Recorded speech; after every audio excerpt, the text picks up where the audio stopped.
வாழ்க வளமுடன். ஹாய் சகோஸ். இதயம் மீட்டும் மெல்லிசை போல உங்கள் மனதை மயக்க போகும் எழுத்தாளர் தீபா பாபு அவர்களின் கற்பனை சிதறல்களுக்குள் நம் பயணத்தை தொடங்கலாமா? அத்தியாயம் 9. கிட்டத்தட்ட அரை மணி நேரம் அறைக்குள் மகனுடன் பேச்சுவார்த்தை நடத்தி முடித்து கதவை திறந்து சுபத்ரா வெளியே வர அந்த சத்தத்தில் பட்டென்று தானும் விழிகளை திருப்பி பார்த்தாள் நிரஞ்சனி. இவளிடம் ஒரு வெட்டும் பார்வையை செலுத்திவிட்டு தன் போக்கில் சமையலறைக்கு நடந்து விட்டார் அவர். இவள் சோர்வாக தலை குனிய சென்ற வேகத்தில் திரும்பி வந்தவர் இவளை பிளு பிடித்து கொண்டார். மணி 3 போது. சமைச்சு வச்ச சாப்பாடெல்லாம் அப்படி இருக்குது. பையனுக்கு என்ன கொடுத்த நீ? சாத ஊட்டினியா இல்லையா? பொங்கி வரும் அழுகையின் தொடக்கமாக நாசி விரிந்து இதழ்கள் துடிக்க அமர்ந்திருந்தவள் வாயை திறக்கவில்லை. அறிவிற்கடி, பச்சை பிள்ளைய பட்டினில தூங்க வச்சிருக்க என்று சத்தமிட்டார். அவள் சிறிதும் தலையை நிமிர்த்தவே இல்லை. உள்ளிருந்து தாயின் வார்த்தைகளை கேட்டிருந்த தேவின் இதயமும் பாலகன் பட்டினியில் உறங்குகிறான் என்பதில் வேதனை கொண்டது. சரியான பைத்தியக்காரியா வந்து சேர்ந்திருக்கா என மேலும் திட்டிவிட்டு உள்ளே சென்றவர் 2 தட்டுகளில் உணவை எடுத்து வந்தார். மகனிடம் சென்று ஒன்றை கொடுத்து அவன் மறுப்பதற்குள்ளாக சாப்பிட்றதுக்கு மட்டும்தான் வாயை திறக்கிற நீ என்று அதிகாரமாக கூறிவிட்டு அவளிடம் வந்தார். நிரஞ்சனியின் அருகில் சோர்ந்து உறங்கும் குழந்தையை அவர் தூக்க முயல, இல்ல வேண்டாம் என தடுத்தாள் அவள்.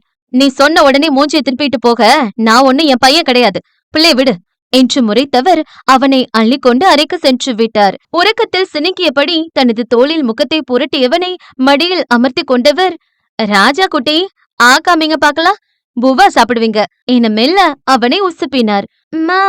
புவா இல்ல பிச்சி. அரைக்குறை மயக்கத்தில் குளரும் பிள்ளையின் வார்த்தைகளை கேட்டு வெளியில் இருந்தவளிடமிருந்து மெல்லிய விசும்பல் ஒளி எழுந்தது. ராட்சசி, பிள்ளை பசிக்குதுன்னு கேட்டும் பிஸ்கட்டை கொடுத்து தூங்க வச்சிருக்கா.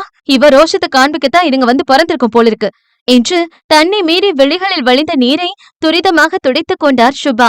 ஏற்கனவே உண்ண முடியாமல் திணறிய தேவுக்கு வாழ்வே வெறுத்து போனது. மா, சத்தியமா சாப்பிட முடியலம்மா. சுமக்க இயலாத துயரத்தை சுமந்த பார்வையுடன் தாயிடம் கெஞ்சலாக அவன் மன்றாட முழுதாக உறக்கம் கலையாத போதும் தன் நெஞ்சில் சாய்ந்திருந்து அவர் குழைத்து ஊட்டும் நெய்ப்பருப்பு சாதத்தை வயிற்று பசிக்கு வேக வேகமாக வாயில் வாங்கியிருக்கும் குழந்தையின் செயலில் அவருக்கும் தான் ரணவேதனை பிறந்தது. சரி, போய் ஃப்ரிட்ஜில் இருக்கிற ஏதாவது பழத்தை எடுத்து ஃப்ரெஷ் ஜூஸ் 3 போடு. இந்த சிச்சுவேஷனை கிராஸ் பண்ண கொஞ்சமாவது தெம்பு வேணும்டா என்றார் சுபா அயர்வாக. நிரஞ்சனின் முன்னே வெளியே செல்ல தயங்கிக் கொண்டு தேவ் நிற்க அவனின் மனம் உணர்ந்தவரும் சலிப்பாக பார்த்து வைத்தார். ஓகே போற என முகத்தை சுருக்கியபடி மகன் நகர்ந்ததில் அத்தனை நேரம் இருந்த அழுத்தம் லேசாக குறைந்தது போல் அவரிடம் மெல்லிய முறுவல் தோன்றியது. கடைசி வாயையும் வழித்து சரணுக்கு ஊட்டி முடித்தவர் வாஞ்சையாக அவன் முகத்தில் முத்தம் வைக்க அதில் சிறிது உறக்கம் களைய சிப்பி இமைகளை மெல்ல திறந்தான் பாலகன். குட்டி பையனுக்கு வயிறு நிரம்பிச்சா இல்ல பாட்டி இன்னும் பூவா எடுத்துட்டு வரட்டுமா? அவரின் முகத்தையே கண் சிமிட்டாமல் பார்த்தவன் பின் அறையை நோக்கி விழிகளை அலைய விட்டான். ஜியா கொஞ்சம் குடிச்சுக்கோ தங்கம். அமைதியாக அவர் மார்பில் சாய்ந்து அவன் தண்ணீர் பருக அந்நேரம் கையில் பழச்சாருடன் உள்ளே வந்தான் மித்ரதேவ். அவனை கண்டதும் விழிகள் மிரள மா என சுபாவின் உடையை இறுக பற்றியவன் விரைந்து எழுந்து அவரது கழுத்தை கட்டிக்கொண்டான். சரி சரி, இந்த பூச்சாண்டியை நீ பார்க்க வேணாம், நாம அம்மா கிட்ட போகலாம் என சின்னவனை சமாதானப்படுத்தியவாறு எழும் அன்னையை பல்லை கடித்து கொண்டு பார்த்தான் மைந்தன். அதை அலட்சியப்படுத்தியவர், உனக்கு ஒன்னு எடுத்துக்கிட்டு கூடுடா என்று விட்டு பழசாறு தட்டை வாங்கி சென்றார். நிரஞ்சனி இன்னமும் குனிந்த தலை நிமிராமல் அப்படியே அமர்ந்திருக்க தாயை கண்டதும் வேகமாக அவனிடம் தாவினான் சாய்சரன்.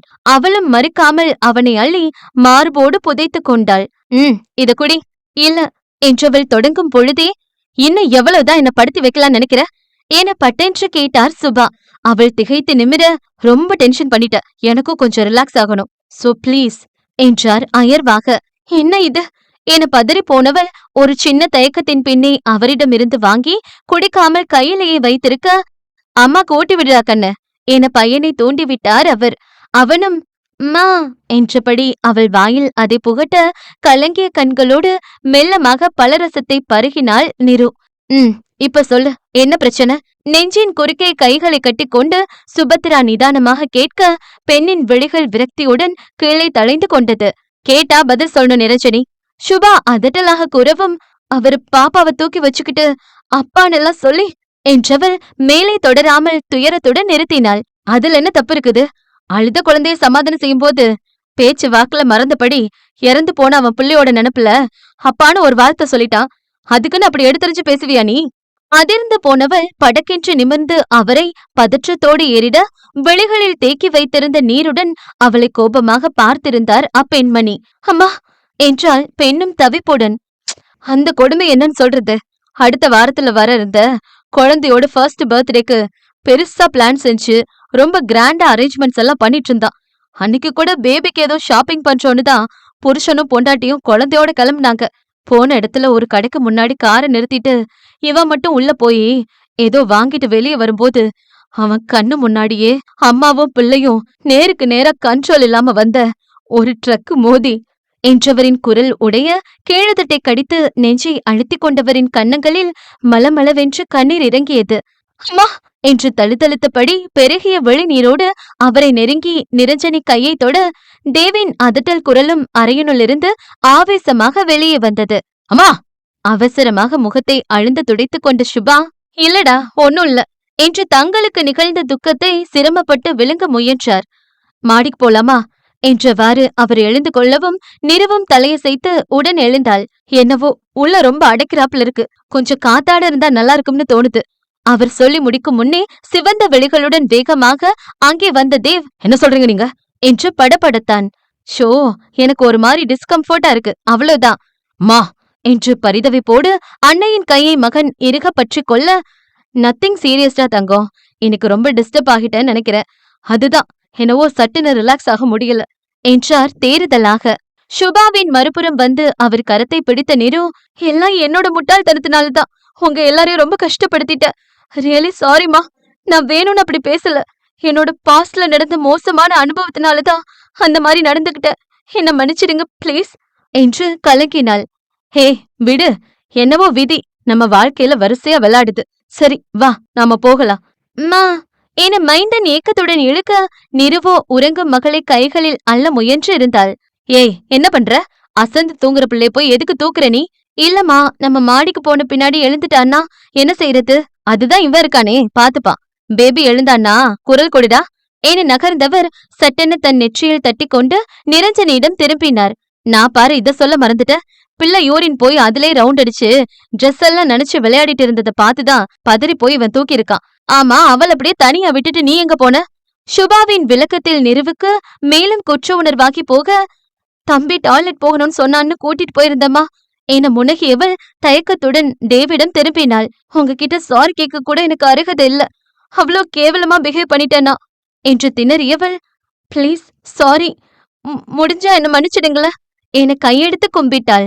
ஹே, என்ன இது என்று திகைத்தவன், மா என தாயிடம் கண்டனமாக குரல் கொடுத்தான். என்ன ஏண்டா கத்துற? நானா கேட்க சொன்னேன் என நொடித்து கொண்டவர், சரி பாப்பாவை பாத்துக்கோ நீ என்று விட்டு நிறுவின் கரம் பற்றி இழுத்து சென்றார். என உதட்டை குவித்து ஊதியவன் திரும்பி தனுஸ்ரீயை பார்க்க தன் செப்பு வாயை சிறிதே பிளந்தபடி ஆழ்ந்த நித்திரையில் இருந்தாள் குழந்தை. சேட்ட, தேவையில்லாம சைரன் எழுப்பி எல்லாத்தையும் டென்ஷன் செஞ்சு விட்டுட்டு இதுக்கு ஒய்யாரமா தூக்கத்தை பார என செல்லமாக கடிந்து கொண்டவனின் உதடுகள் தானாக மலர்ந்து விட்டு இருந்தது. மாடியில் ஒரு அலங்கார கூரையின் கீழிருந்த ஊஞ்சலை கண்டதும் சாய்சரன் ஆர்வமாக தாயிடம் அதை சுட்டி காண்பிக்க, வா நாமளும் போய் அங்கே உட்காருவோம் என பையனை அதில் அமர்த்திவிட்டு அவர்கள் இருவரும் கீழே இருந்த செயற்கை புல்தரை விரிப்பில் உட்கார்ந்து இருந்தனர். இந்த வீட்டுல ஒவ்வொன்னும் அவ்வளவு ரசனையா செஞ்சிருக்கீங்கம்மா. எல்லாம் நானும் அவரும்தான் பார்த்து பார்த்து பிளான் பண்ணோம். இத்தனை நாட்களில் யூகம் இருந்தாலும் அப்பா என சற்றே தயக்கமாக இழுத்தாள் நிரஞ்சனி. அவரோட இழப்புதான் எங்களுக்கு விழுந்த முதல் அடி. தொலைதூர வானத்தை உணர்வின்றி விரித்தபடி உள்ளடங்கிய குரலில் சுபத்ரா கூற, நம்மள மாதிரி ஆட்கள் மேல அந்த ஆண்டவனுக்கு கொஞ்சம் கூட இரக்கமே வராதம்மா என துயரத்துடன் கேட்டாள் நிரு. இந்த கேள்விக்கு என்கிட்ட பதில் இல்ல. அவள் வருத்தமாக பார்த்திருக்க, எங்களது லவ் மேரேஜ். நான் ஜாயின் பண்ண கம்பெனில சீனியர் அவர். என்னோட பிராக்டிஸ விஜய் கிட்ட தான் ஸ்டார்ட் பண்ண. ரொம்ப சாஃப்ட் அண்ட் கைண்ட் பர்சன். நான் கொஞ்சம் முரடு, அதுல ஈஸியா அட்ராக்ட் ஆயிட்டேன் என்றவரிடம் அழகிய புன்னகை. என்னோட ப்ரொபோசல்ல அவர் அக்செப்ட் பண்ணதும் நான் வானத்துல மிதக்காத குறைதான். வெவ்வேறு சமூகத்தை சேர்ந்தவங்கன்னு ஆஸ் யூஷுவல் 2 பேர் வீட்லயும் எதிர்த்தாங்க. நாங்க கவலைப்படல, ஃபேமிலிய விட்டு வந்து மேரேஜ் செஞ்சுக்கிட்டோம். தேவ் பிறந்தான். குடும்ப வாழ்க்கை பெருகி வந்தது போல தொழில்லையும் தனியா ஆபீஸ் தொடங்கி சக்சஸ்ஃபுல்லா கொண்டு போனோம். விஜயோட டேலண்ட்னால எல்லாமே எங்களுக்கு சாத்தியம் ஆச்சு. எங்க 2 பேரோட வார்ப்பா தோற்றத்துல மட்டும் இல்லாம கெரியர்லயும் தேவ் ஒத்துமையா இருந்தான். இயல்பா அவனுக்கு வந்த இன்ட்ரெஸ்ட நாங்க என்கரேஜ் தான் செஞ்சோம். படிப்பு முடிச்சு அவனும் எங்க கூட கை கோர்த்து வேலையில இறங்கவும் தொழில் வட்டாரத்துல பரவலான பாராட்டுகள் தான். ஹஸ்பண்ட் ஒய்ஃப் இல்ல ஃபாதர் சன்னு ஒரே காம்பவுண்ட்ல பல பேர் தொழில் செஞ்சு பாத்திருக்கோம். பட் இப்படி குடும்பமா ஒரே ப்ரொஃபஷன்ல ஆடிட்டர்ஸா இருக்கிறது ரொம்பவே சர்ப்ரைஸ் தான்னு புகழ்ச்சி மலையில நினைச்சது. ஒரு 3 வருஷம் கூட தாண்டி இருக்காது. சடன் அட்டாக்ல எங்களை நில கொலைய வச்சுட்டு நிர்கதியா விட்டுட்டு போயிட்டாரு விஜய். அதுல இருந்து மீண்டு வர நானும் தேவும் எவ்வளவோ கஷ்டப்பட்டோம். காலம் முழுசா பொண்ணு ஆத்தலைனாலும் நெஞ்சோரத்துல ஒரு வடுவா புதைச்சுக்கிட்டு கடந்து வர உதவி செஞ்சது அவ சாருலதா, தேவோட ஒய்ஃப். என்னோட செலக்ஷன் தான். ஆர்பனேஜ்ல வளர்ந்தவ, ரொம்ப சுட்டியான பொண்ணு. ஒரு அபிஷியல் ஃபங்க்ஷன்ல அவளை பார்த்த உடனே பிடிச்சு போச்சு. அன்னைக்கே அவகிட்ட ஃப்ரெண்ட் ஆகி மொபைல் நம்பர்ஸ் எக்ஸ்சேஞ்ச் பண்ணிக்கிட்டோம். அடுத்த ஒரே மாசத்துல அவளை என் பிள்ளைக்கு பொண்டாட்டியாக்கி வீட்டுக்கே அழைச்சுக்கிட்டு வந்துட்டேன். எல்லாமே மின்னல் வேகம்தான். அவளை எனக்கு பிடிச்சது. அப்புறம் அதுங்க 2க்கும் ஒருத்தர் பிடிச்சு நேசிக்க ஆரம்பிச்சது. அரேஞ்ச்டு மேரேஜ்னு நம்ப முடியாத அளவுக்கு அவங்க வாழ்ந்த காதல் வாழ்க்கை. அதுக்கான பரிசா தேவதை போல வந்து எங்க இனியா குட்டி பிறந்தது. 1 வயசு கூட நிரம்பாத குழந்தையோட தான் பொண்டாட்டியும் சேர்த்து ஆக்சிடென்ட்ல பறி கொடுத்துட்டு என்னோட பையனும் என்ன மாதிரியே தனிமரமா நொடிச்சு போய் நின்னதுன்னு அடுத்தடுத்து கண்ணு மூடி திறக்கிறதுக்குள்ள மடமடன்னு நடந்து முடிஞ்சிடுச்சு என்று இதயத்தை கசக்க பிழியும் வழியோடு தங்களது கடந்த காலத்தை பகிர்ந்தார் சுபத்ரா. நட்புகள் எல்லாரும் நம்ம சேனலை மறக்காம சப்ஸ்கிரைப் பண்ணுங்க. கதையை கேளுங்க, லைக் பண்ணுங்க, கமெண்ட் பண்ணுங்க. பிடிச்சவங்க ஷேர் பண்ணுங்க. நன்றி.